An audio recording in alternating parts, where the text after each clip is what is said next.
ഞങ്ങൾക്ക് വേണം ജോലി, ഞങ്ങൾക്ക് വേണം മതേതര ഇന്ത്യ എന്ന മുദ്രാവാക്യവുമായി ഡിവൈഎഫ്ഐ മതേതര സംഗമം സംഘടിപ്പിച്ചു. സ്വാതന്ത്ര്യദിനത്തിന് വൈകിട്ട് പാലക്കാട് സ്റ്റേഡിയം ബസ് സ്റ്റാൻഡ് പരിസരത്തായിരുന്നു സമരസംഗമം. നിരവധി ഡിവൈഎഫ്ഐ പ്രവർത്തകർ പരിപാടിയിൽ പങ്കെടുത്തു. എസ്എഫ്ഐ മുൻ സംസ്ഥാന സെക്രട്ടറി ടി.പി. ബിനീഷ് സമരസംഗമം ഉദ്ഘാടനം ചെയ്തു. ഇന്ത്യയെ മതരാഷ്ട്രമാക്കാനാണ് ബി.ജെ.പി. ശ്രമിക്കുന്നതെന്ന് ബിനീഷ് പറഞ്ഞു. സ്വാതന്ത്ര്യസമരത്തിന്റെ ഭാഗമാകാത്തവരാണ് RSS. അവരാണ് ഇന്ത്യയെ നയിക്കാൻ ശ്രമിക്കുന്നത്.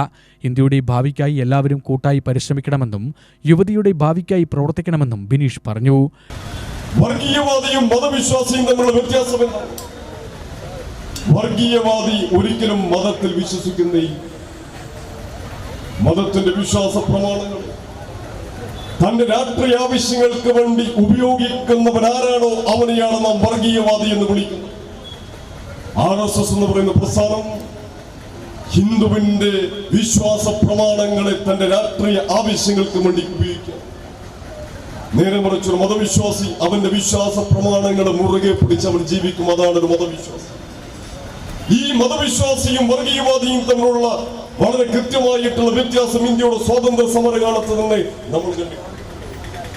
ഇന്ത്യൻ ദേശീയതയ്ക്ക് മുകളിൽ ഹിന്ദുത്വ ദേശീയത അടിച്ചേൽപ്പിക്കാനാണ് RSS ശ്രമിച്ചിട്ടുള്ളത്. അതുകൊണ്ടാണ് ഈ സ്വാതന്ത്ര്യ സമരത്തിന്റെ ഘട്ടത്തിലൊന്നും RSSനെ ഇവിടെയും നാം കാണാത്തത്. 1947 ആഗസ്റ്റ് മാസം 15-ാം തീയതി ഇന്ത്യ സ്വാതന്ത്ര്യം നേടുന്ന ഒരു കാലഘട്ടമുണ്ട്. ഇന്ത്യ സ്വാതന്ത്ര്യം നേടിയ ആ ഒരു പശ്ചാത്തലം എന്നത് ഇന്ത്യയിലൊട്ടേറെ ചെറുതും വലുതുമായ വർഗീയ കലാപങ്ങളാൽ ഇന്ത്യ തിളച്ചു മറഞ്ഞൊരു കാലത്താണ് ഇന്ത്യ സ്വാതന്ത്ര്യം നേടുന്നത്. DYFI Palakkad block president Vinod Kumar, secretary Muhammad Nasim, treasurer Safdar Sharif, SFI ജില്ലാ സെക്രട്ടറി S. വിപിൻ തുടങ്ങിയവർ പ്രസംഗിച്ചു. UTV news Palakkad.